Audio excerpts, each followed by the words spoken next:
Good evening, one and all, and welcome along to Season 3, Episode 1.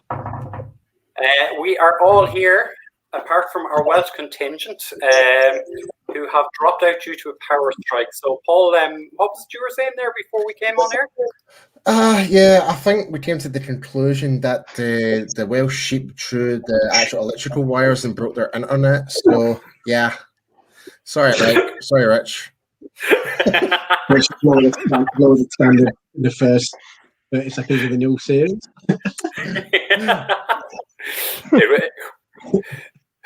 It couldn't be any other way, but welcome along, as they say, one and all. So you've the Scottish contingent, the English contingent, and myself over here in Ireland. So how are we all doing? We're doing not too bad. I'm just excited next week we can actually talk about actual football going ahead, from pre-game to post-game shows again. I'm excited. Yeah, we got college football on. I'm in the middle of a fantasy draft at the moment. I'm doing what Paul was like last week with the Celtic game. I'm keeping an eye on something else as well. So. Well, I don't need to necessarily worry about that this week. So yeah, I don't think I'm going to be swearing at all. But hey, if you don't take a kicker on, we're disappointed in you. Have you taken a kicker yet, Lauren? I've taken a kicker. Yeah, I've got the Buffalo kicker. So. Nice. Should do. I'm quite happy with the squad so far. So. And Graham, Jamie, how are you both doing? So far, kicker should be last. Whoa. No, not the way these guys. Graham, kickers have souls as well. Give us a line, Jamie. Give us the line. Kickers are people too. Come on. No. Punters are people too. Oh, yeah, punters are people too. Yeah, they're up with that. Yeah, very good. So this evening's show, we're going to run down through the 53-man roster. We'll talk through the news and what happened over last weekend against the Jacksonville Jaguars, and we are hoping to have a guest along. It's not confirmed yet, and hopefully they'll drop in. But before we get into that, Paul, if you want to flick up our fancy new graphics before we start.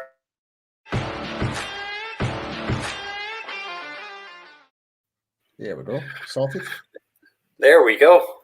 We're looking great. So news and updates today. So receivers CeeDee Lamb, our safety DeMonte Kazee, and our defensive tackle Carlos Watkins have all returned from the COVID list. Dan Quinn is also back at work. We've had movements to IR, so we've had Josh Bull, the offensive tackle, Malik Turner, Sean McKeown, Neville Gallimore, Kelvin Joseph, and Francis Bernard. So would anyone like to speak on any of those? Well, it's obviously it's good that we've got some of the guys coming back off the COVID list. I think McCarthy had said earlier in the week that he hoped to have all of them back, but obviously we've added Noah Brown to the list. Having watched Hard Knocks, I hope Noah Brown was just a close contact, because he was standing awfully close to Zeke and Dak during that Jacksonville game. So you certainly don't want anything going down with that. So anything that takes out the quarterback room and you end up with a Denver Broncos situation like last year, but the guys are back. No real surprise about who's going to IR, to be honest. I think that was predicted earlier this week. No mention of Golston going to IR, no. Not yet, anyway. Not from what I've seen, but that's another probable move. I mean, I think in terms of we still don't have a long snapper or a punter on the team as part of the 53 right now, but Brian Anger and Jake McQuaid were released because they're vested veterans. They can come straight back on. So these are just supplemental moves, that they will be back on the roster shortly. Paul, how heartbroken are you right now? For Neville Gallimore, extremely, man. Yeah, but we're going to miss him for what pretty much 4 games of the season at least. I think they're allowed to return after week 3, but I think Neville is looking at more time. Yeah, I mean, what can I say? I'm a big fan of Neville. Been raving about him since even way before we drafted him. And like, as anybody knows, I lost my shit when we drafted him, pretty much, because I had him really ranked high up as a late first rounder, but we managed to get us a 3rd round. But yeah, so for me, I think like when he does get into full fitness, I think this could have been his breakout year. But it's football. You're guaranteed to pick up injuries left, right, like from any situation, even from a preseason game. And we saw what happened, and that basically just got rolled over. And and that was that. That did his arm in. So, but gutted. Let's say it at least. And Graham, throwing it over to you, your favorite position group, Josh Ball back to IR. Should we scratch that itch? I mean, it's fine. I mean, if he's going to go to IR, then he has to go to IR. It's as simple as that. You just hope that the tackles that came in towards the end of last season can pick up where they left off in December and improve even further than that, because I've maintained this whole off season we're going to see one of them sooner or later. I'm not buying the 17-game season from our 2 starters. Still not buying it. So whoever comes in and plays, hopefully they can just do a serviceable job. That's all they're asking for. Because you've still got the core. Hopefully you don't lose the 2 tackles at once, because that's when things get really hairy and you have to move Zach Martin and all that kind of stuff, and you're bringing in guards that you don't really want to be putting in. And to my knowledge, we still only have a recognised centre, like just the one. So they've kept plenty of tackles, and I hope that it's going to be a competition throughout the whole season, because we're going to need one of them sooner or later. I'm convinced of it. Like I've said before, we will see one of them in December. My big phrase during the off season was that Josh Ball will play in December. I can't even say that anymore. You don't even know. That's right. You don't even know if Josh Ball plays the entire season or not. Does he simply make the roster to begin with? Well, after I take for you all, I think Isaac Aracon will be brought from the practice squad inside some point later on the season, I think. Yep. I can see that happening. I mean, the way that Hard Knocks have sort of picked up on his story, and you see the coaches are shouting at him, and you know, if the guy's not worth a damn, you're not going to be shouting at him. You're just going to let him go off and do his own thing. They want this guy to work. You listen to all the Cowboys podcasts, and they're all talking about how Isaac Alarcon's a steal at the moment, and you know, it's somebody that we could quite easily see this season.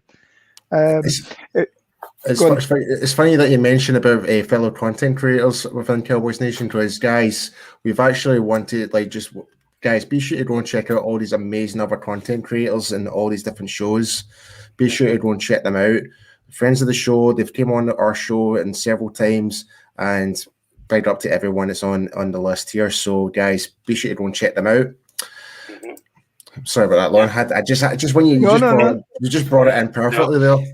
What I thought was interesting is that none of the free agents this year brought in this year, and none of the draft picks have been cut. I mean, Sprinkle's the only one that's gone to practice squad of the free agents, and all of the draft picks are on. And I suppose if you include the fact that we've brought back the Nooch, you know, all of last year's draft picks are still on the squad as well. So Well, I think one of the things that Stephen did kind of say to us on our draft day show was, that they wanted to get the squad younger, but they also needed to get some of these young guys contributing. So, I mean, I think it was well flagged to us that this was what they were going to do and where they were going to move to. But you kind of mentioned the name there, Lauren, and I'm going to throw up another bit of news. Obviously, the roster, it's a 365-day-a-year thing. It will change at all the times. Since Tuesday, we've seen Will Greer has been brought in, who was waived by the Carolina Panthers. Cory Clements was brought in. He was waived by the Giants. I think we're all agreed that the quarterback 2 situation is still very much up in the air.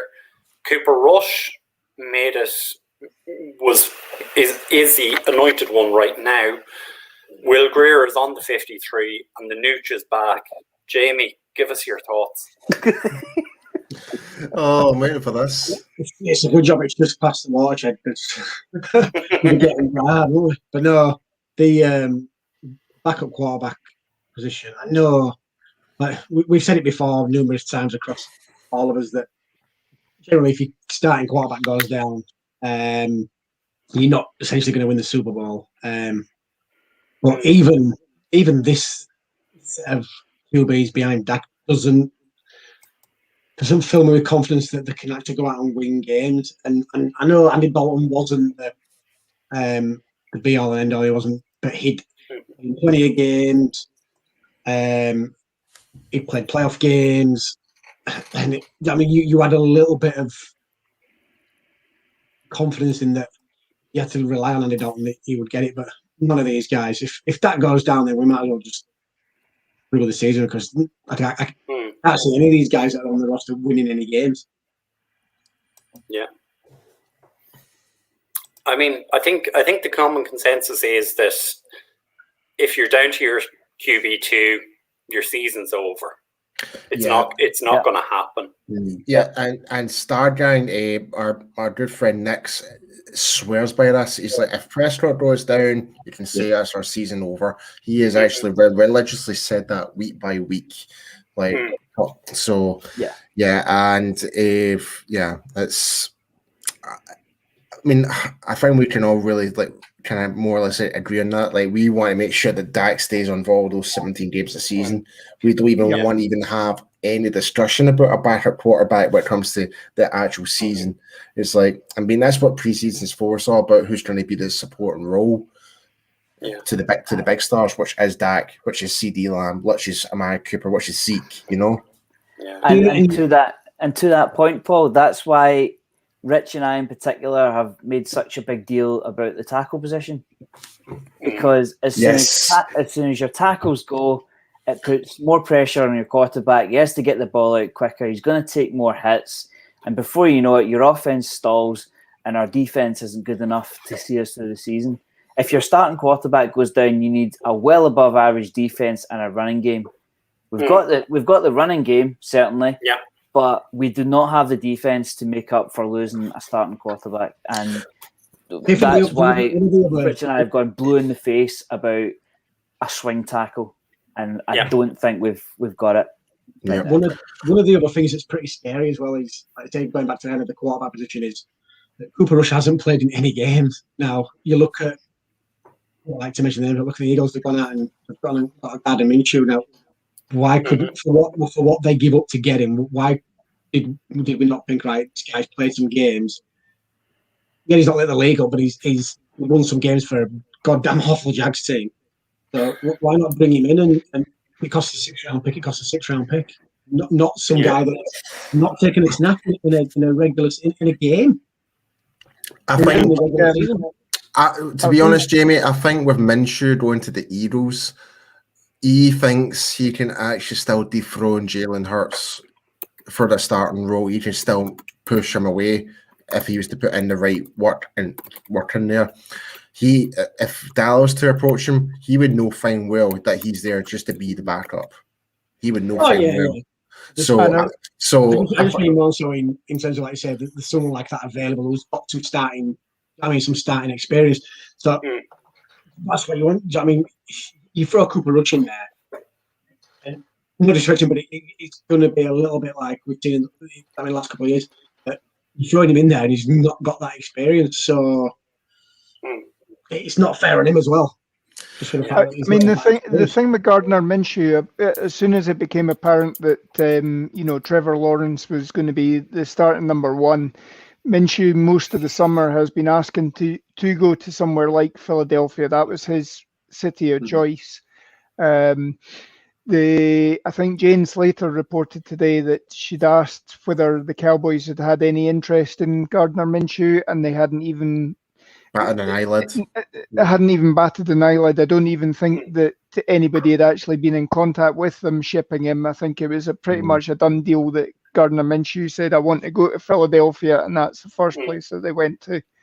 And I mean, again, for all that, Philadelphia gave up a sixth, you can bet because it's the Cowboys that we probably would have been screwed out of a fourth or something like that for it. No more, yeah.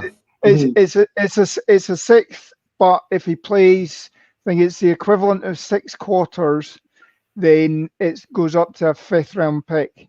So, that's the bare minimum that they'd be looking for from us if they were if we were doing any deal. And as we said, I mean, this year you've got to be so careful in keeping the entire quarterback room up to date, and keeping them clean from the possibility of COVID and everything like that. And that's probably why the Cowboys haven't even turned the wheels properly on somebody like Cam Newton.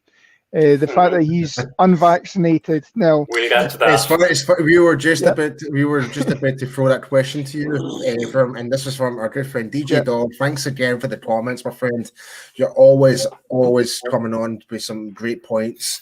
And why would you bring Cam, who is unvaccinated, to your QB room? Not only just that, like, I don't know if it's just me, but Cam Newton is that type of guy. It seems to be more of the ego within the team. Yeah, you know what I mean. Like, but I mean, the reports are that one of the reasons why he was let go is that it's not that he's a bad teammate, but he just didn't bond the New England Patriots locker room the way that Mac Jones has, and Bill Belichick's done the right thing in getting rid of him, because if you're going to make Mac Jones the starter, you don't want to have somebody who like you've had a former disgruntled, or you don't want somebody that the fans are going to say, right, well, we want Cam Newton in, and then Cam Newton stinks it up, and then we want Mac Jones in, and then you're chopping and changes. You've got to give Belichick the balls that he's actually gone and picked somebody, and he's going to pretty much stick with that all season, because that's who he has to stick with. Yeah, because when you really think about it, like, you've got Cam Newton, who was a former MVP, took the Carolina Panthers to the Super Bowl. Obviously didn't win it, but he's got all these accolades, more than Mac Jones has, like, more renowned.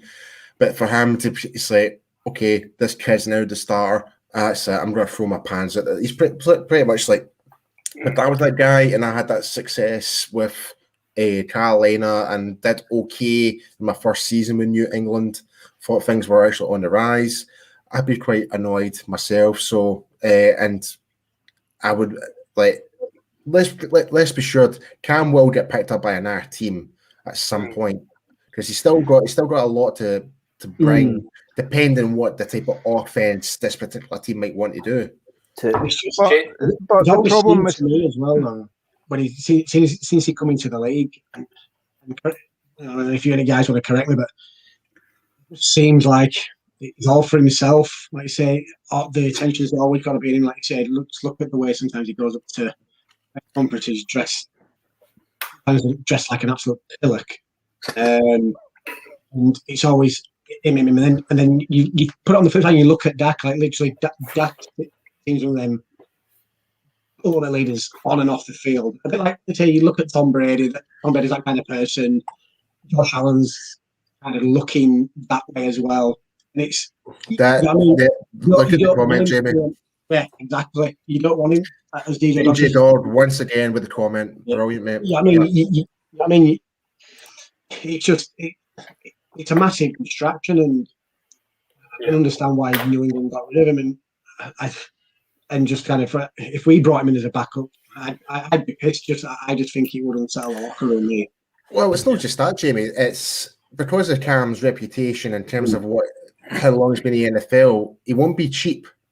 He won't be cheap, and he would probably, for a backup, it'd pretty much be like it'd probably be more than Andy Dalton in terms of hitting the salary cap potentially. But I don't think he will get picked up unless it's a real dire emergency, because he's unvaccinated. He's got it set for 5 days before he can join the team. Then you're talking about him acclimatizing to whatever scheme it is that he's coming into. So you're talking 2 to 3 weeks before he even would see the field. So if you're then, if it was us, we would have to go with Cooper Rush, Will Greer, whoever, for 3 weeks before it could even field Cam Newton. And that is, depending on when you're requiring a quarterback replacement, you're having to worry. You could lose another 3 games, and then that's your season over and done with. And what's the point in bringing them in?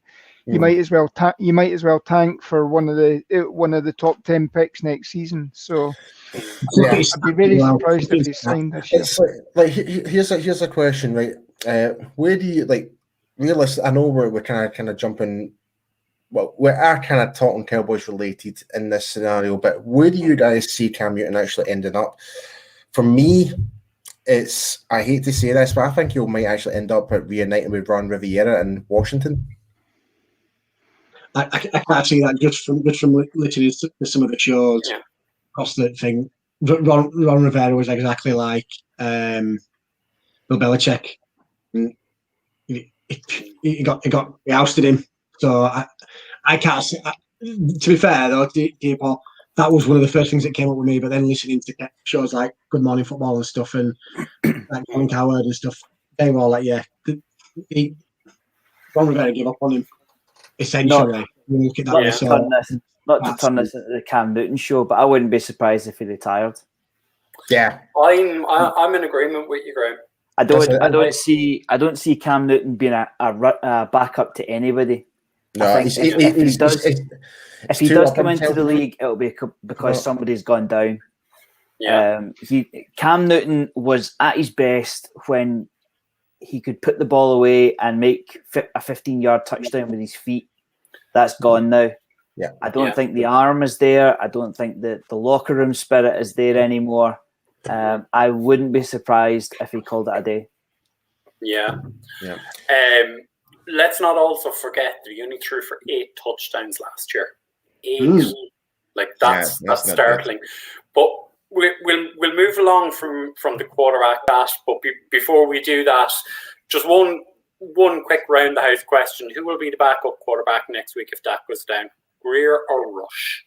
It has to be Rush because he's had more time. It will be Rush because he knows more of the playbook.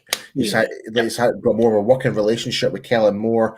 It's a straight easy answer, that one. Yeah, definitely. Yep. I'm not so sure. I'm not so sure. Throwing the span on the works once again. Why have they brought him in? Yeah. I mean, they've brought him in for 2 reasons. One, he was recruited by Nussmeier out of high school to go to Florida. And 2, the potential is there that in 3 weeks' time, once he's got a grasp of the system, I could quite easily see Rush being shipped back to the practice squad or shipped somewhere else. As we say, talent evaluation is 24/7, 365, and if you're bringing in somebody who has the potential you're obviously not sold on Cooper Rush. You you're turning the wheels on a guy that has played a couple of games for Carolina last year, if I remember rightly. Wasn't terrible last year. You know, had a fairly good season with Nussmeier. Well, he only played 3 games that year and then got busted for PEDs. You know, so it's turning the wheels. It's you know you've got Danucci if worst comes to the worst, and it really would have to be the worst comes to the worst. He's got 8 days to learn the playbook. So I wouldn't be so sure. I think quarterbacks have come in and played for teams a lot sooner than 8 days. I wouldn't be so sure. So Garrett Gilbert, for example, he's gone. Yeah, I mean, why? I keep going back to why have they brought him in? Why aren't they just set with Cooper Rush? I don't think they're happy with any of them. Yeah. We also brought in Cory Clements, running back who has played for some team in Pennsylvania and some team up around New York. We dare not mention their names. But he's obviously, Cory Clement is not being brought in to be a running back or a third choice running back. Yeah, I agree with that Greer has a better arm. But Clement is brought in. He will be a core special teamer. He's played 704 special team snap across the last 4 years. That's his bread and butter. That's where he's going to play. But moving on, we'll take a quick run through the game at the weekend against the Jaguars. Was there anything that stood out in that game for anyone? Anything you wanted to talk about? I have a few points from to take from the Jaguars social media team. But if anyone else wants to say anything first. I'm just criticizing we saw improvement again week on week. Results don't matter, but we saw a bit of improvement. So that's my two kind of right now. Paul? I really don't really have much to say on the game, to be honest, because I just all I remember was kept seeing number 33 doing absolutely hee-haw. So my take on it is that their ones are better than our 2s and our 3s. That's all I can really say. That's great point, Graham. To see all their ones, I mean, come on. Yeah. Last week of the preseason, this is not when you play your ones. Well, before we start on that, are we going to start with our offense or are we going to start with our defense? Let's start offense. Right. Okay. Offense, let's go through the offense.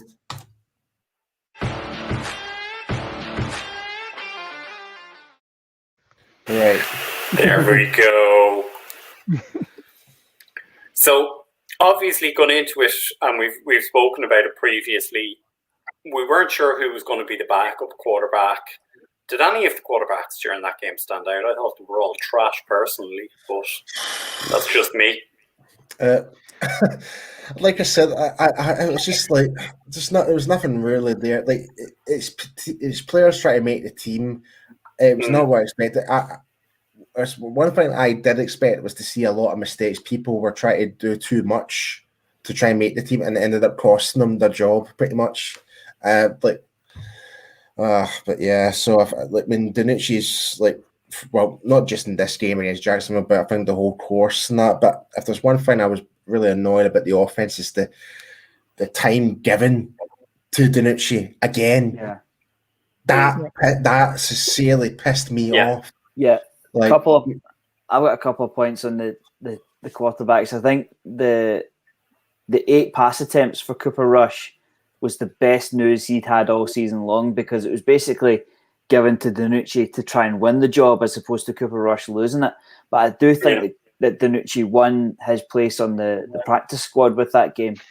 To go from the 3 interceptions to much better management, at least. That's a good positive. Yeah, I'll give Danucci that. Yep. Like, he was more in control of his offense, I felt, if that makes sense. Yeah. But I mean, I said last week, and you can go back and check if you want, but I said last week that Danucci was on the practice squad anyway. If nothing else, we've got a few mobile quarterbacks that we're facing this year, so Danucci can fill that for the scout team. Yeah. And that's, in the same way, that's the same way that how Tony Romo got on the practice squad 3 years running. He was giving guys fits on the defense. I mean, obviously the defense knew what he was going to become, because they were having to face him off every week in scout team. But I mean, Danucci, obviously, if you can just work on his mechanics, stop some of this sidearm malarkey, perhaps you can create another diamond in the rough. And he's been given another year to basically assert himself, and he'll get another training camp, and then they'll cut him loose. But I mean, I knew that Gilbert was probably off the squad, even though I actually thought Gilbert was a better quarterback on Sunday. I agree. I thought Garrett was actually the more promising out of the three. Like when you look back what he did against the Steelers, this is where it kind of comes to the distribution by our offensive coordinator and Mike McCarthy, which I'm quite annoyed about, is they're giving Gilbert X amount of snaps, but the majority of them were run plays. Again, then it's one quarter to Cooper Rush, then after that, but I think the majority of his were mostly pass attempts. Then you give a whole half to Danucci. Like, if it was me, like to me, why not give the fourth quarter to the least looking, the guy that is more likely to actually be the second guy? But I just don't understand that. I think in defense of what they were trying to do, Garrett Gilbert, they've seen him play. They've seen him in an NFL game. They know what they have. Cooper Rush has been in the system for 3 of the last 4 years. They knew what they have, and they were trying to make their decision and giving Danucci a full half. So I think that's how they were approaching it, was to just see, look, can Danucci do it? Can he do something? And in that second half, he proved he couldn't. And that's why he's now on the practice squad and wasn't retained. Like, obviously, they were planning on bringing a third quarterback in somewhere, and they didn't rate Danucci enough to do it. I'm sorry, I find that practice squad slot's wasted. We could have put that in there for another defensive player, for example, or I don't know, get an offensive lineman from somewhere and have them in the practice squad. That someone that may have got cut from another team, for example. Because if that's one, and Graham will definitely listen. If that's one thing we need this whole line, Yeah. So it is true. Anyone else on the offense you guys want to talk about? No. To be perfectly honest, no. Because again, it was our second and third choice, and guys that were on the bubble. So I don't think there was anything who stood out. I have to say, sorry. Like, if there's one thing you can say is, like, for the guys that were in our second stringers, first stringers, and guys that were never going to make the squad, at least they had a taste of playing against the first stringers. That's any positive to have any of that little bit of experience, because they probably never ever will get that again. Not to kind of throw it away, but who impressed you the most on that side of the ball? Then? No one. Semi for me, probably. Yes, Semi. Like Semi actually had an alright game. Caught 3 out of his 4 3 out of his 4 passes, and he's made the 53. So he's one of the players. But I think with now Lamb coming back, I think he might be the one that might get pushed back out and put into practice squad. Well, don't forget Malik Turner also has gone. That's right. Yeah, he's gone to IR. So you have Noah Brown is still to come back from COVID, and they might carry 6 because they're only carrying 2 tight ends right now. They're only carrying Blake and Dalton Schultz because McKeown has gone to IR. Yep. Yeah. Yep. The one that stood out for me, as well as Isaac Alarcon, was Matt Farniok as well. I thought playing against that first team Jaguars defense, which isn't terrible, but I thought he actually had a good, he had a good run with the ball there. And obviously, the fact that Connor Williams was sitting on COVID reserve at the time means that he certainly got plenty of practice with this as well. So maybe he's staked the job, and again, it's something to consider that he can play just about every position on the offensive line. So that gives you the position flex. We haven't seen guys like Nzeki or Terrence Steele actually properly stake a claim for the tackle spot. So and Graham's shaking his head. Don't set Graham off, please. Can I just add something? I just go for it, Paul. So, Aaron, thanks for the comment. Aaron, thanks for swinging by to the show. Yeah.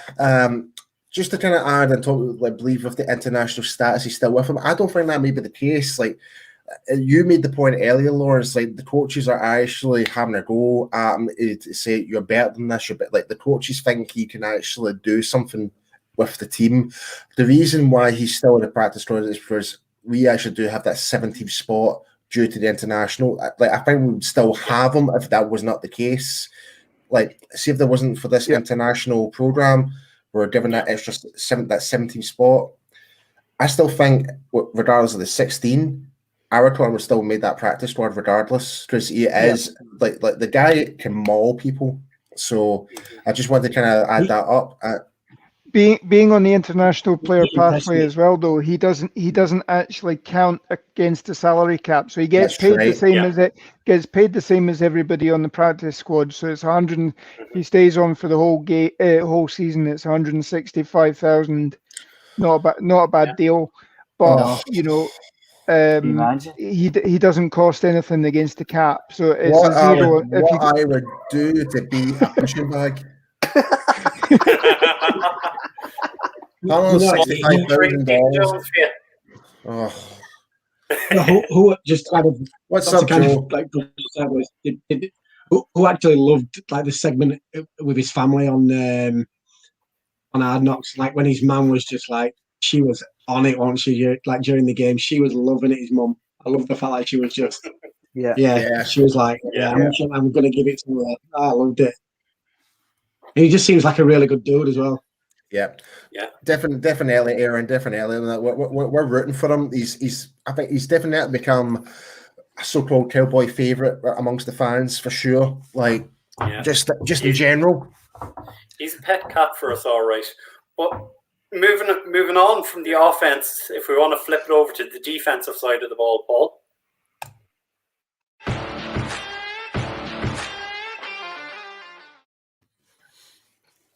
So, again, this was second and third choice players going against the first choice, the major offense of the Jacksonville Jaguars. Their social media got so hyped that they were posting out tweets and Instagram stories about how great Trevor Lawrence looked. They also posted out a tweet about a Devin Duvernay. Was it? No, not. Yeah, not Devin Duvernay. Devin Duvernay plays for Baltimore. Devin Smith.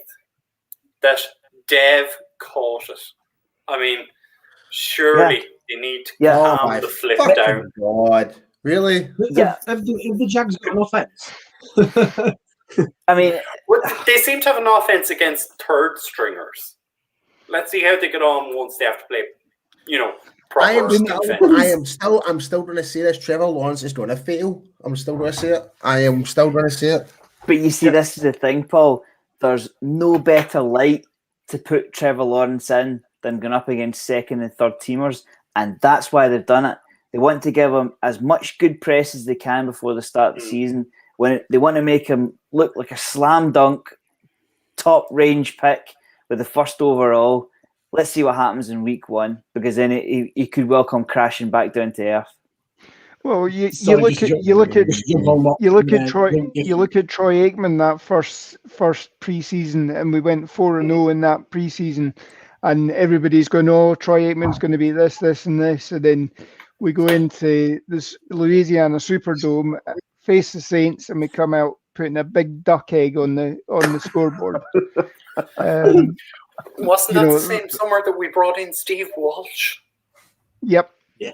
And he was the one that guided the team to the win that season as well, against the Washington football team, as they're now known. Yeah, this is true.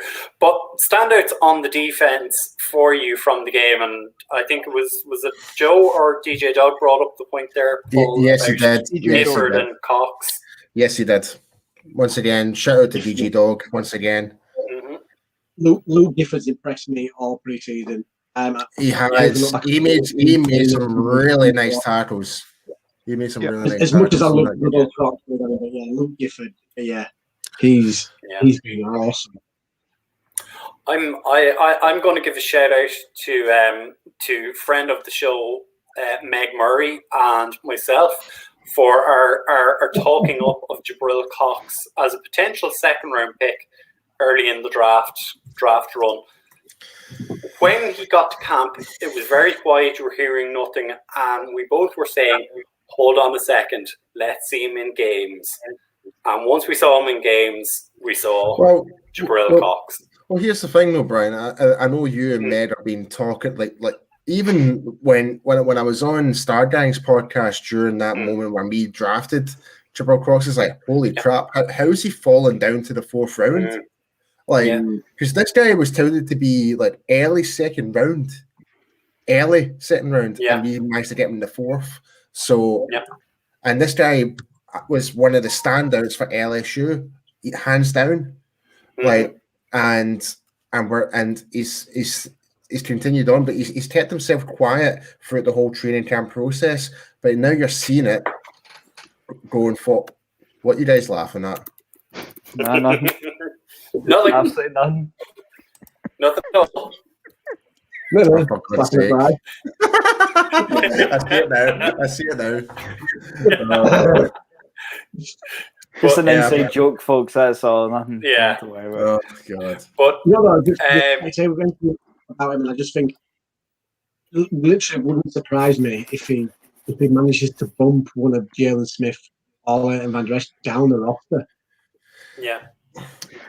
Well, in fairness to Jalen and the Texans game, he actually did okay.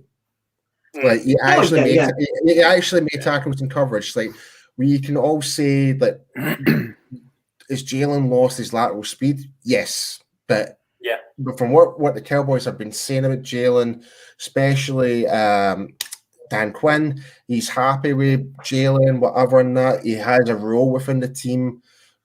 Good, whatever. Like as long as he's not making the mistakes from last year. Yeah, he may have been the highest tackler for our team last year, but also look at all the amount of mistakes he made last year, and that's why we're being so critical of him. If we can limit Jalen doing that simple role what he was supposed to be doing, if we can get that same Jalen Smith from the 2017 season, then great. To a point Paul brought up a few times last year. When you consider that, I think we only ran with 5 linebackers last season. We now have 7. We've now got 7. That is a great point. If that's one thing I was so critical of, especially with last season, it's like there was no enough depth or rotation for our linebackers. We had to bring Francis Bernard from the practice squad last year to fit into that as well. Because and obviously our good old fan favorite Sean Lee, like he was injury prone as usual. Like he wasn't playing very much the same guys that it used to be, and LVE was missing a couple of games and stuff like that. So we were really, really bare at linebacker, as bad as it was. This year, we've actually got a good core now I think linebacker, I think we're fundamentally set, especially with Micah Parsons in there, who's looked tremendous. Jabril Cox looking fantastic. These two rookies are just coming out guns blazing, bringing some more aggression, more speed to that defensive line linebacker core. I mean, I think that's the position we're least worried about now. Sorry, Jay, I think I cut you off. What were you going to say? No, I was just touching on what Paul mentioned about the tackles at the fifth. That he was a top tackle, about how many of those were actually tackles for loss as well. Yeah, and not these tackles that he were making that were 10, 15 yards into our part of the field, and he's getting up and celebrating. Yeah, celebrate if he's on the line of scrimmage. 15, 20 yards down into our half of the field. And also most of his tackles last year were assists as well. So the number of solo tackles he made was actually considerably very less. Yeah. Okay. Just before we go to that, Paul, I just wanted to say one thing on the linebackers. I do think there is a point on our linebackers. Is this? I'm still concerned. Because apart from Parsons and Cox, Keanu Neal is on a one-season deal. Leighton Van Der Esch is out of contract, and Jalen could be cut next season. So that's a good point. It's still in a state of flux for me, and there's guys there who are fighting for a 2021 and 2022 contract outside of Parsons and Cox. But I know, Paul, you were saying you were going to bring up a question there. Yep, so we've got so just a wee shout out to Mr. R Dub Free. Thank you for swinging by to the show. He's asking if you could add a player out of free agency for depth at a position, what position would you aim to shore up? So QB. Who was to go for QB? QB. Graham? QB. I know where Graham is going to go with this. I think I'd be a mess if I didn't say tackle.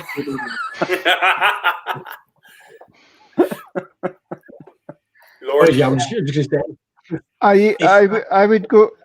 Sorry, I would go tackle as well. But the problem is that who's out there in free agency that you'd be willing to pick up, unless you're going to get. We had plenty of opportunity before. Yeah, unless you're going to bring somebody out of retirement who has maybe been a season out of the game or something like that, and maybe these Pro Bowl tackles that have gone off into the sunset or whatever, and bring somebody like that back out. But what's out there at the moment, if they're not on a roster, why are they not on a roster?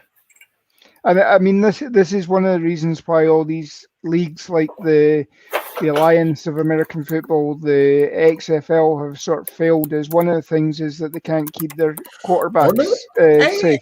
Don't say the XFL's failed. It's coming back again. Well, it is. It is. Oh, Jesus. Graham, you had a point you wanted to go back to there on the linebackers just before we do go any further. And then I'll go to that question you had. I just wanted to ask what you guys thought about potentially have the Cowboys having 3 linebackers on the field wearing 9, 7, and 11. Yeah. No, 7 is Trayvon Diggs. Oh, 7 is Diggs. 9, 11, and 14, right. I think, are the numbers. For those who don't know, Diggs is moving to 7. But the numbers have gone wild. I don't know what you guys think, but it's because I used to see players that I didn't know. I used to roughly ID them by their number. That's gone now. Yep. Yeah, it's now it's become too personified now, because the whole point was to help referees and officials, because you had your groups of numbers. So like 0 to 10 could be special teams to quarterbacks or whatever. And that the majority of number 60 to 79 was offensive linemen or even potentially defensive linemen. Even at the top end of the 90s was all D line as well. So and like the 40s and 50s was like linebackers, potentially running back. Like you had them segregated in those groups. That's now out the window now. It's now became, it's like, oh, I'm all about this. This was my college number, blah, blah, yada, yada. We don't care. We just want you to play ball. It's like, get your ego out of your ass and play ball. That's it. How weird does this sound, right? Personal foul, roughing the passer, number 9, defense. I mean, that just sounds rotten to me. Yeah. That's also not going to happen. Those numbers you mentioned, the QB number, like you say, you have the you're used to seeing those kind of numbers for QB.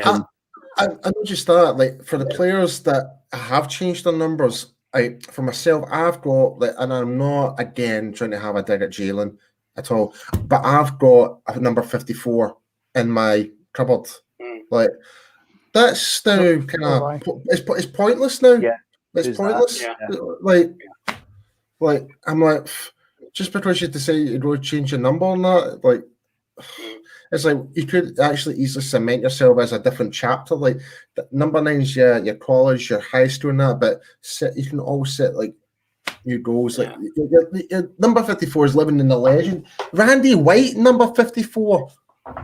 Chuck Howley as well. I mean, So I mean, no better historian than Lauren to bring us through the numbers. But I mean. Paul, that question you had there a second ago in terms of defensive tackles. So, I mean, obviously with Gallimore going out, I think they're obviously getting Stephon Gilmore and Neville Gallimore mixed up. But DTs this season, who's it going to be? Usa de Gazoa and I think it will be Brett Urban. Yeah. I think that'll be our.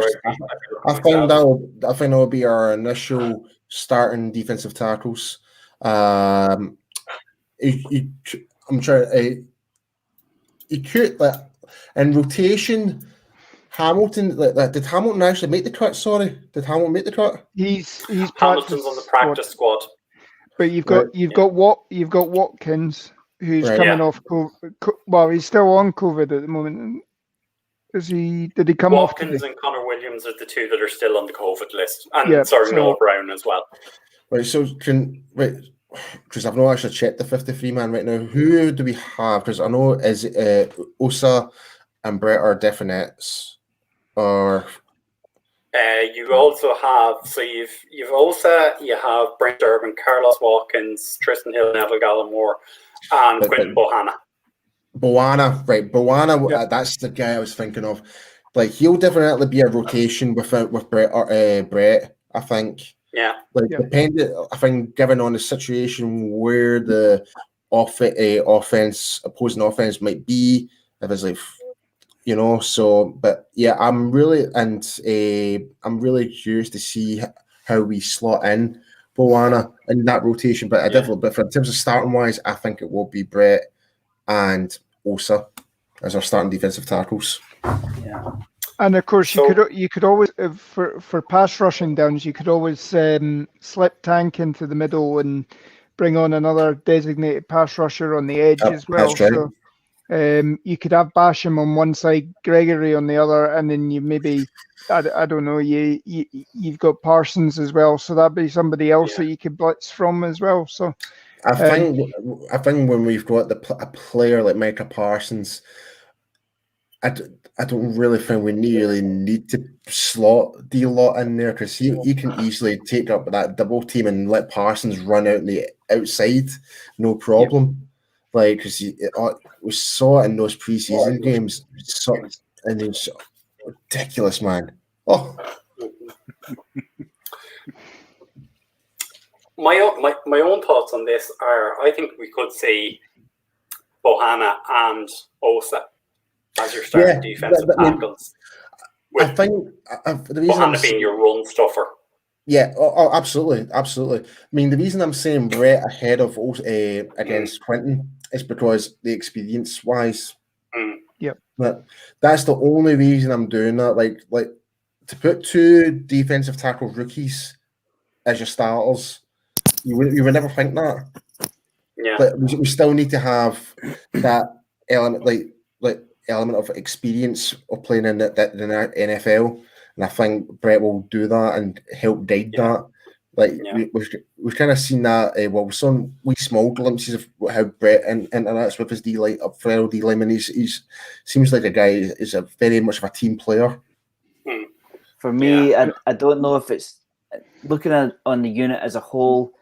I don't know if it's necessarily better than last year, but at least it's hopefully younger and hungrier than last year. I mean, you can't judge guys until you've thrown them into full season football. So we've certainly got younger. We've got bigger with Bohanna. You know, you can't address every position in one off season. So they've gone after linebacker and cornerback in the draft. At least they've brought in hungry guys to do the job rather than going after tired old free agents like they have done over the past couple of years. I won't bring up any names. We all know who they are. So at least they're younger, they're hungrier, and we've still got a little bit of experience at defensive end at least. If there's one thing I definitely think is definitely improved is the culture within the defense. Yeah. Compared to last year, like we've gotten from the pure lazy side of our defense, and that is a complete dig in general. To the only player that had the natural hunger was Trevor Diggs last year. Really, that's the main standout. He was our saving grace, if at all, last year. I think if you look at it, and I think I mentioned this on one of the shows I was on since the draft. If you look at the guys they've brought in this draft class, they've brought in guys with attitude. They've brought in guys who want to fight, and that's what you need, because we've seen from the Cowboys, we've been far too nice as a defense. You want a guy with a bit of a chip on the shoulder that has a point to prove, and that's what you saw with, for me, definitely with Parsons, with Bossman Fat, Chauncey. Let's see what we have. People were saying Odigizou was taken too high. Nashawn Wright was told he'd been taken too high. Yeah, you know, these are all guys who are new. I thought that as well. Who are gonna have a point to prove, and I think no better way to do it. It kind of goes back to what my former special teams coach ever said to me. We called him Beans back at the Pirates. He's now coaching in Denmark now, but he always says speed and aggression equals happiness. And that's what we've got now. It's not a threatening quote, but it's like if you can get the speed and aggression out of a player, it makes one happy coach. And we're kind of seeing that right now with all these players that we brought in, and what they've got the tenacity, they've got the speed, and we're definitely seeing that from all spectrums, from the defensive line to the linebackers, and from, like so you were just saying, Nashawn Wright. We've got those type of players that we want to bring in to bring that little bit of you know, like there's no really ever words to describe it, but all I'm saying is I'm more excited for this defense than I was last year. Last year was a big disappointment. And Dan Quinn knows all about players that were taken too late in the draft, doesn't he? Yes. He knows how, he can seem to, I'm going to throw a bloody, he knows how to polish a turd, so to speak. Turn shit into gold, pretty much. Turn shit into diamonds. Yeah, shit and diamonds. So if that's one thing Dan Quinn can do to our defense, he can turn a player that could be a fringe player from someone else's eyes and make them be a standout. And we saw that when he did that, it was in Seattle. We saw that with a couple of instances with some players in Atlanta as well. Yeah. So, and that was when he was a head coach. Yeah. Yeah, so, I mean, the one thing I'd love to see is you take this year's defense and go back to that Cleveland Browns game last year where what was it? The final touchdown that we gave up, where everybody was running. The guy was running right through us, and that prompted the Xavier Woods quote that oh, I can't play 100% of the time and all that. Nobody can and all this. The guys that we have this year are moving to the ball. They're using their speed. Even if they're over the other side of the field, away from the play, they're ending up within 2 seconds of the ball carrier being down or going out of bounds or whatever. They're there. That's something we just didn't see last year. It was like, oh well, it's not my side of the field. I'll just give it. I'll rest up and recuperate for next play. Mm-hmm. So, if we move along, obviously Tuesday was. Sorry, Paul. Go on ahead there first. Yeah, so before we move on, I just want to, before we move on to the next segment, is to give a shout out to our sponsor, which is Cowboys Experience. So, guys, if you are planning on going to a game this year for the ultimate meet and greet, tailgating, and game day packages, and much, much more, be sure to go check out Cowboys Experience by going to www.cowboysexperience.com. And if you use the discount code UK Cowboys, what do you guys get? You get free stuff. You get free stuff. So don't be excellent. Don't be. For the viewers that don't know, it's a reference to our fellow UK Cowboys team member, Rich, who has an obsession with chocolate pudding. So anyway, but yeah, be sure to go and check our sponsor. They're more than happy to help out with what you need, what you want to do in terms of travel. They can all sort that out for you. Yeah. Paul, I know you've been talking to Barry recently. Is there a virtual tailgate for next week's game? It's or is that, have I been mishearing things? There was talks about it, but it's not been discussed. Your best person is to speak with Mike with that one. But I can find out, and we'll post it on the group page, and on Twitter we'll post out about it. Yeah. Because I know Barry was down in Tampa during the week. Yeah. With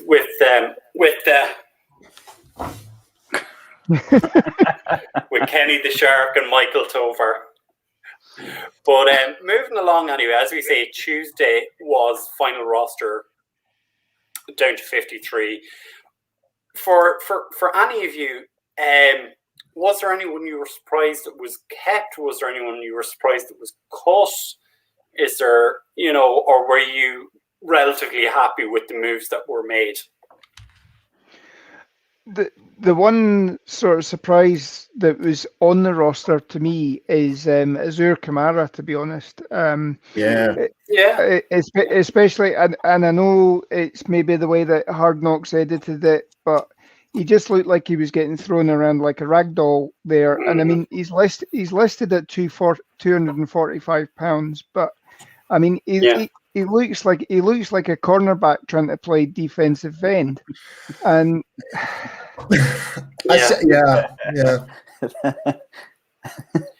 that pretty much sums it up.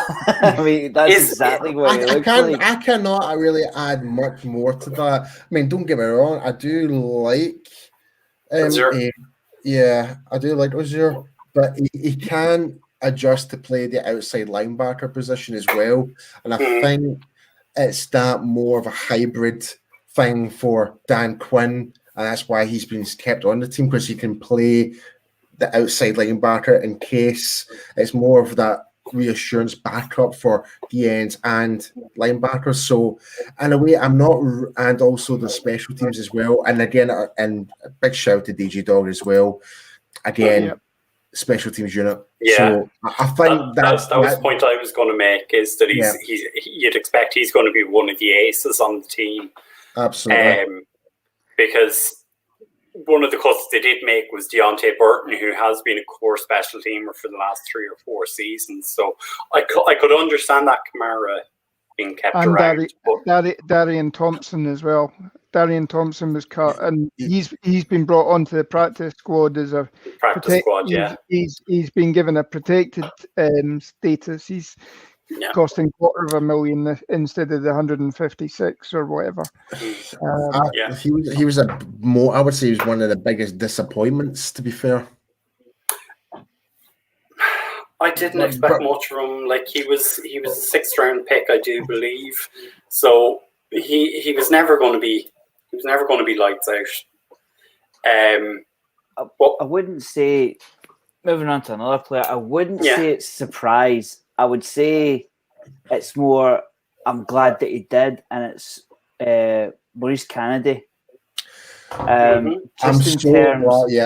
Just in terms of no, I mean, going by the roster, they've got 7 cornerbacks. Now, whether we move more competition to safety, although I would doubt it because we've got quite a lot of safeties. We've got 6 of them.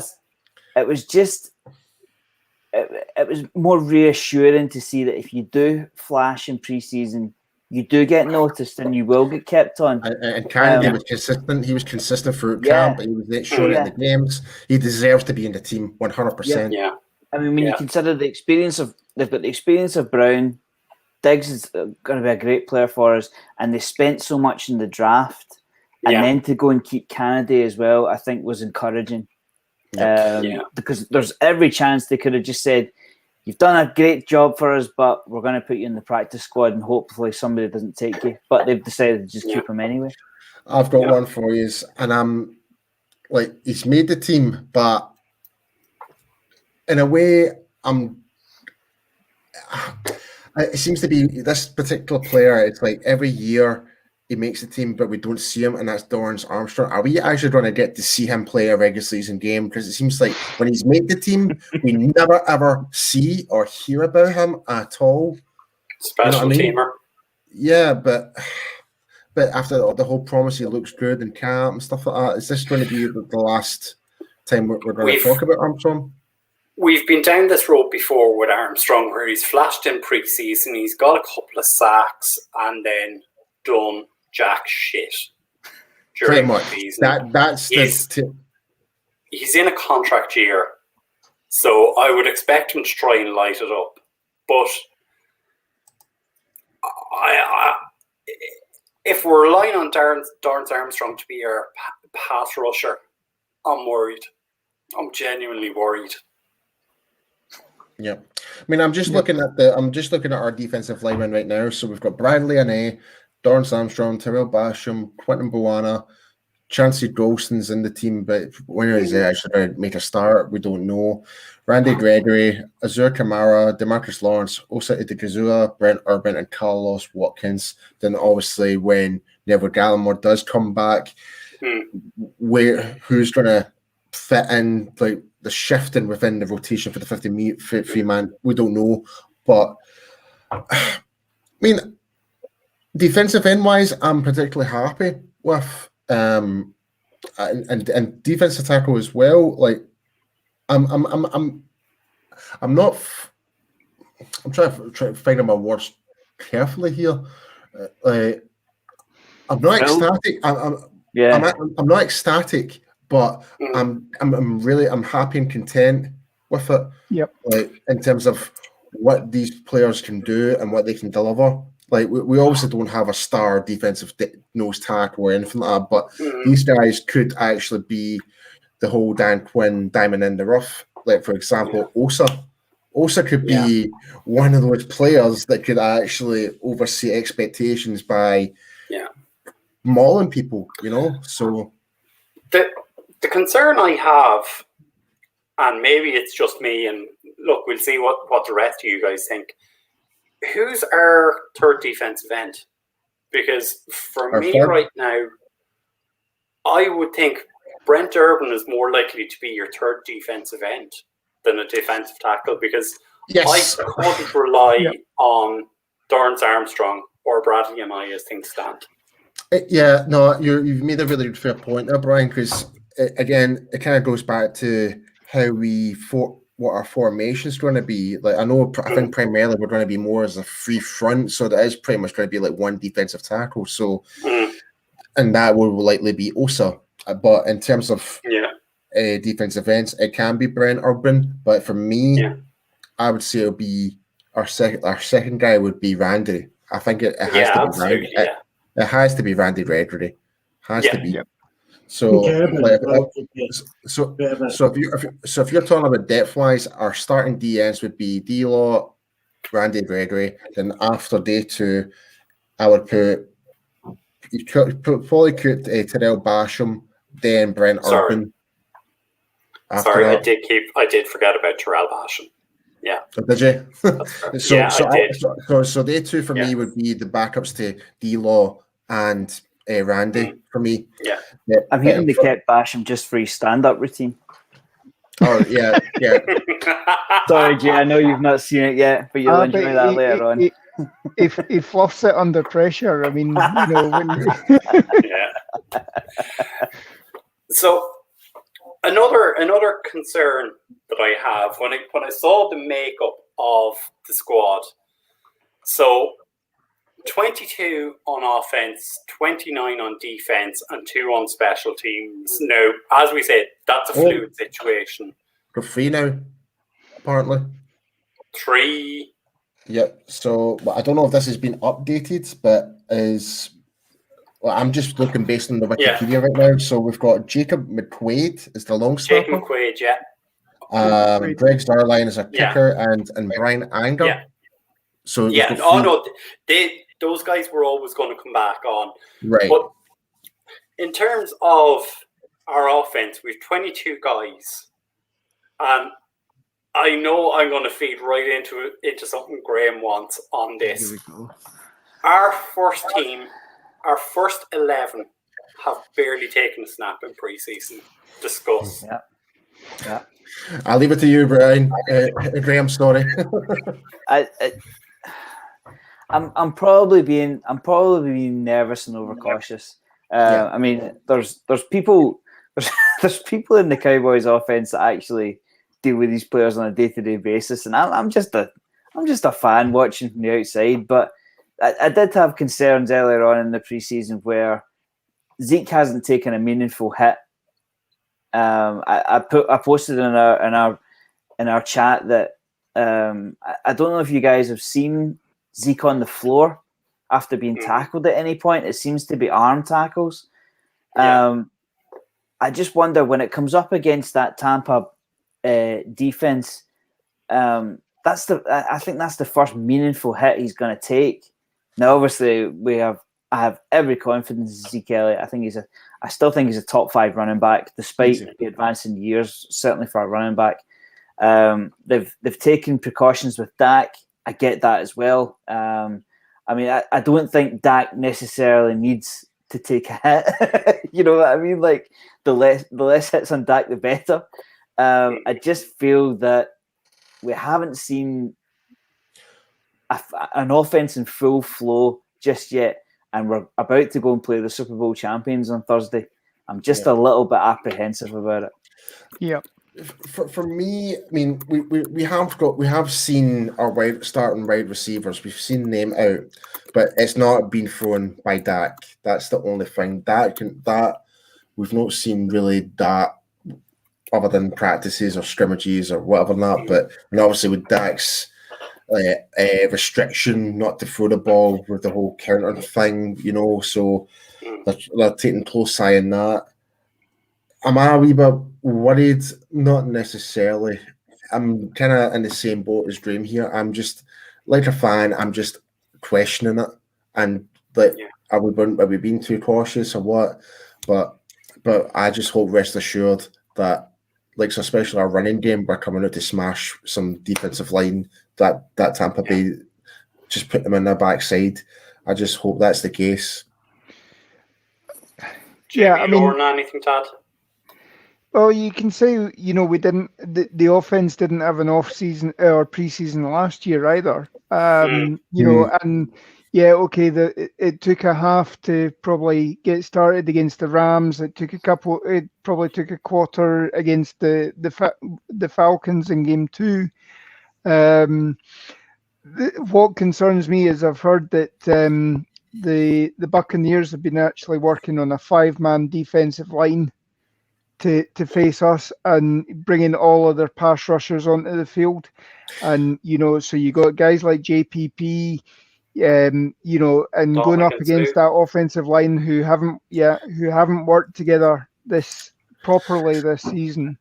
Honestly, when you mentioned that, if they're planning bringing a 5-man or defensive line, it's going to just open up a quick pass route. Like, just get the ball, get it out quick. Like, because if they're bringing all that force right down to the line, it's just going to open up a gap. So, if that's the case, I can see the ball going to Lamb quite a lot. If that's the case, yep. I think you'll be using bubble screens a lot. And yeah. And we have seen that, in the off season. We have seen that.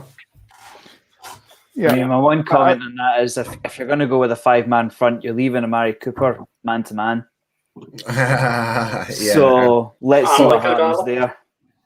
Well, I think what they're talking about is it's a 5-man line, a one-man linebacker, and 5 defensive backs. So you're still going to be able to double cover somebody. But you know, straight over the middle, Blake Jarwin. Yep. There's your guy.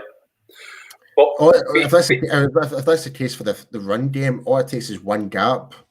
Because that one linebacker can do everything in terms of look at all 3 gaps, like your 4 gaps. Sorry, your 4 gaps. Yeah, because there's 5 linemen, 4 gaps. Yeah. Sorry. Here's a concern that I would have is that none of our offensive line have taken snaps in the off season, but you're also going to have. On your left side, you're going to have Conor McGovern playing at left guard and Tyler Biadasz at centre. If I'm the Tampa Bay Buccaneers, I'm literally piling in. I'm piling 3 or 4 guys onto those 2. Yeah, they're inexperienced. Well, lesser experienced. Yeah, for sure.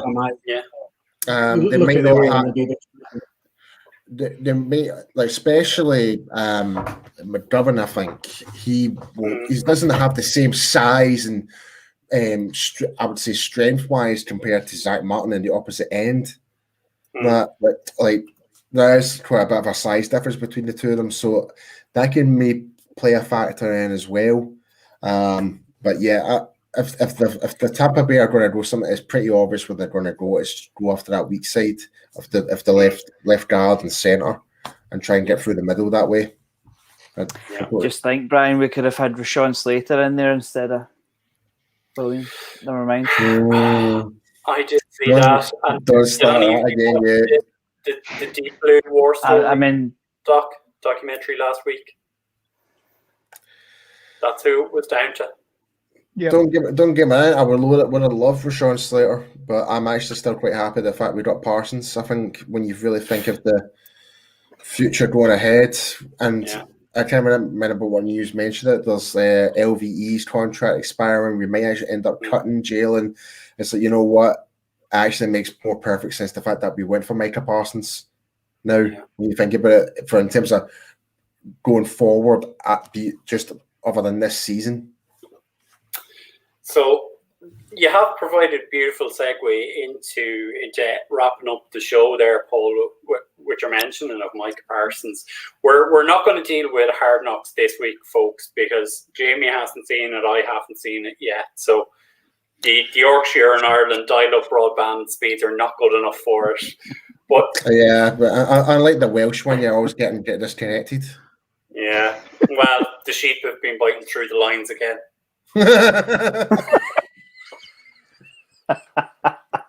Yes, but we're sorry to everyone that's watching this from outside the UK. If you don't understand our patter, I know it's terrible. But does Scotland have the best broadband because it's got 3 guys streaming at once? Is that what we're saying? I think for once we're actually winning. Well, hold on. The one thing is, there's only 3 people in Scotland using the internet right now. I think the only 3 in Scotland that can afford internet.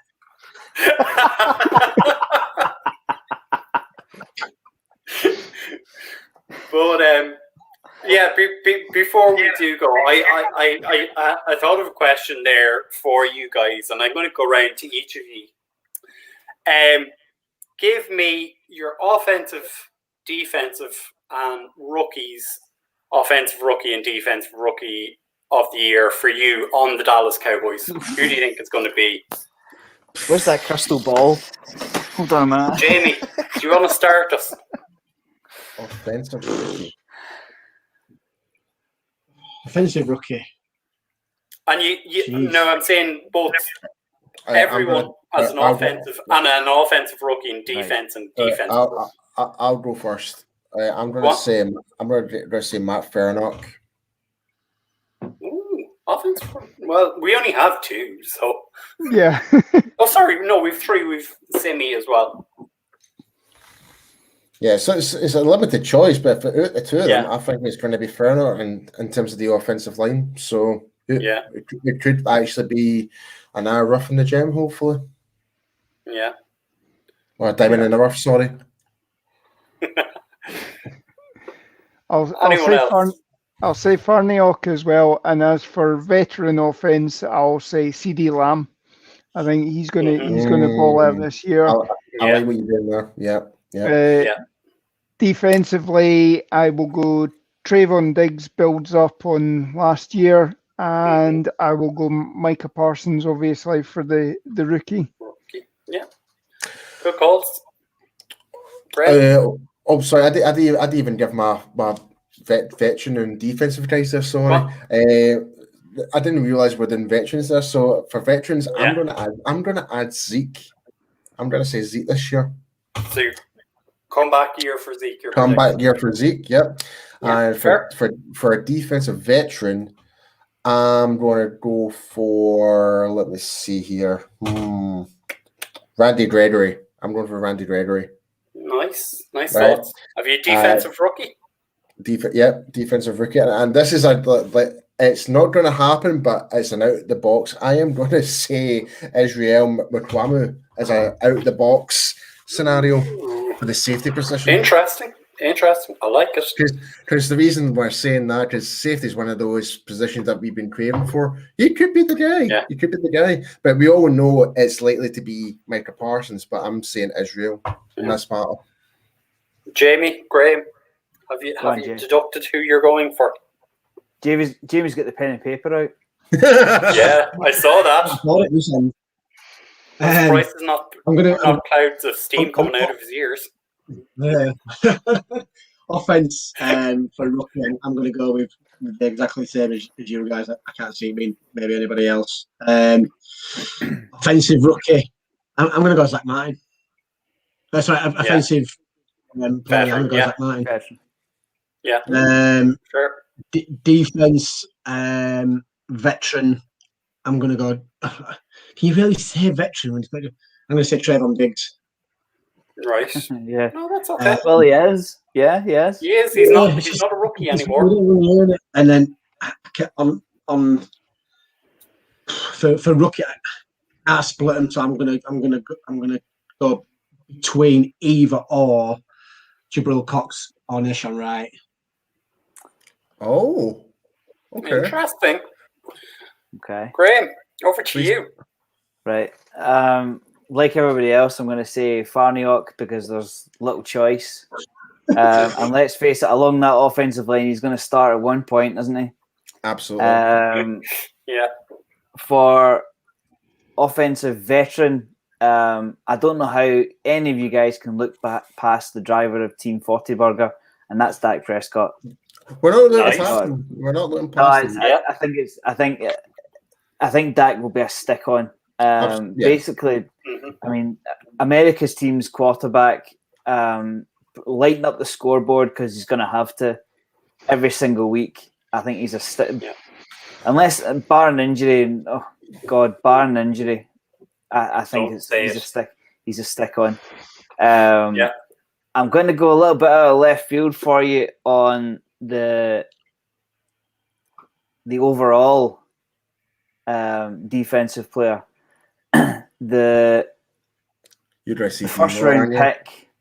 first round pick, Micah Parsons, is going to win Defensive Player of the Year and Rookie Defensive Player of the Year, and he's one more. He's going to finish as the team's top sack leader. Oh, they are big predictions, Graham. I like it. I like it. I like it. I like this. I like the speed off the edge. I Yeah. think he's more than likely to get more opportunities than our defensive ends. I don't see our DTs getting to the quarterback much. They'll probably just hold the middle. But I think the versatility of Micah Parsons opens him up for all three. Yeah. And you know what? I wouldn't be surprised if he made the Pro Bowl. Because people when it comes to Pro Bowl voting, people like to see stat leaders. They like to look up the NFL website and say, right, he's doing this, he's doing that. I'm going to vote for him. And I think by putting highlights such as sacks on websites and TV, I think that gets you to the Pro Bowl. So I wouldn't be surprised if he made the Pro Bowl in his rookie season. Brian, Brian, I want to change my answer, Brian, of my defensive rookie. I'm going to say Quentin Bohanna, actually. Ooh. Nice. I like it. No. Usa. Why did I not sort out his defensive tackles?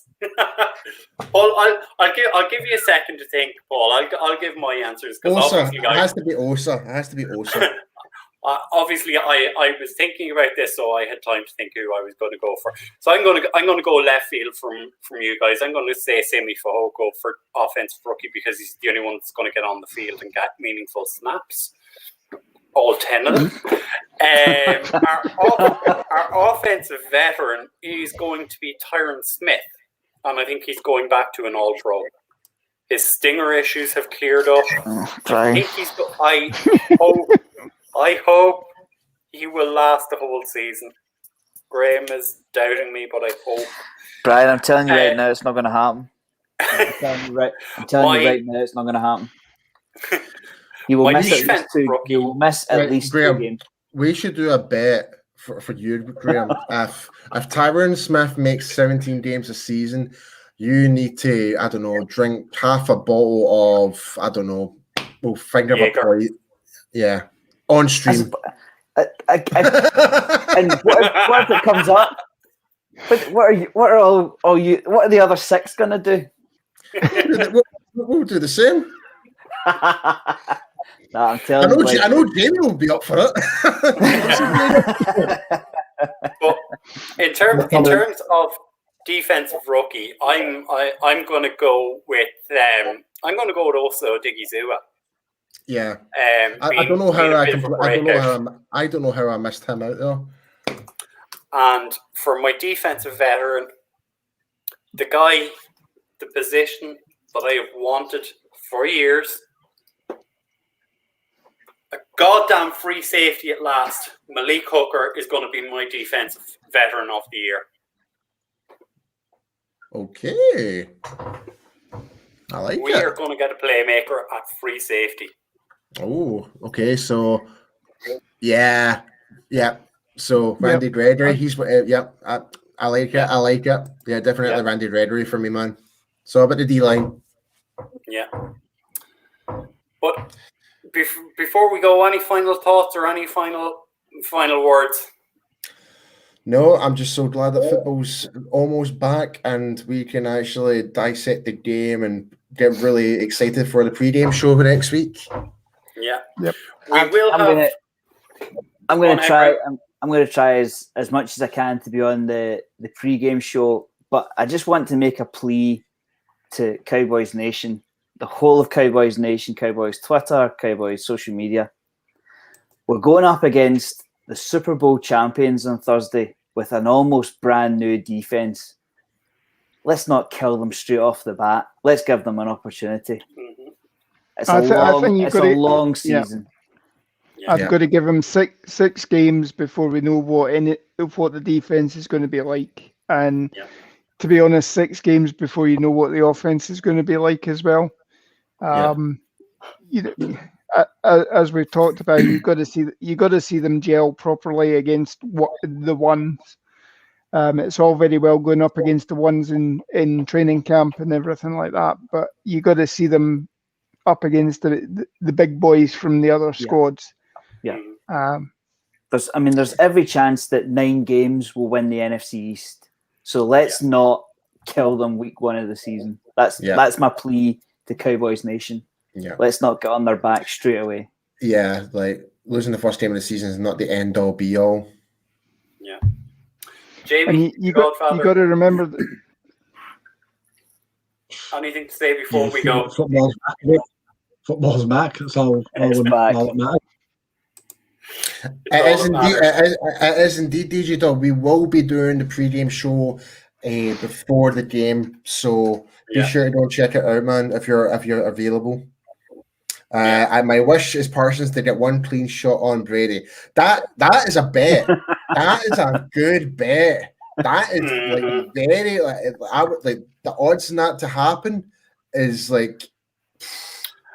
Let's not forget Mike Parsons is Penn State guy, Tom Brady, Michigan. Those teams don't like each other. But generation by generation. Was Micah Parsons born when Tom Brady started playing? He was 10 months old. He was 10 months old when he was 10 months old. Brady was drafted. But before we do go, the pre-game show will be back next Thursday. We'll be bringing you through everything in the lead up to the Tampa Bay game kicking off at 1 o'clock next Thursday night here in the UK, 7 o'clock for you guys over in the US. The following Tuesday, we will have the post-game show, which will be back. So Mike will be in the seat for the pre-game shows. I'll be in the seat for the post-game shows. And the guys, so you'll have Paul, Jamie, Lauren, Graham, and Rich will be rotating around each of the shows, just giving their thoughts pre and post game on the shows. We will have guests. We have so many guests lined up for this season. This is the first show of season 3. Yeah. We're getting bigger, we're getting better, and we're getting bolder in who we're attempting to get every year. So we can promise you this is going to be a roller coaster ride, and you better strap yourself in for it. But from me, anyway, it's a good night. It's a good night. Thanks for joining me. Have a good week, guys. And we'll see you next week for the pre-game show and football's back. See you Let's next go, time. Cowboys. Go Cowboys.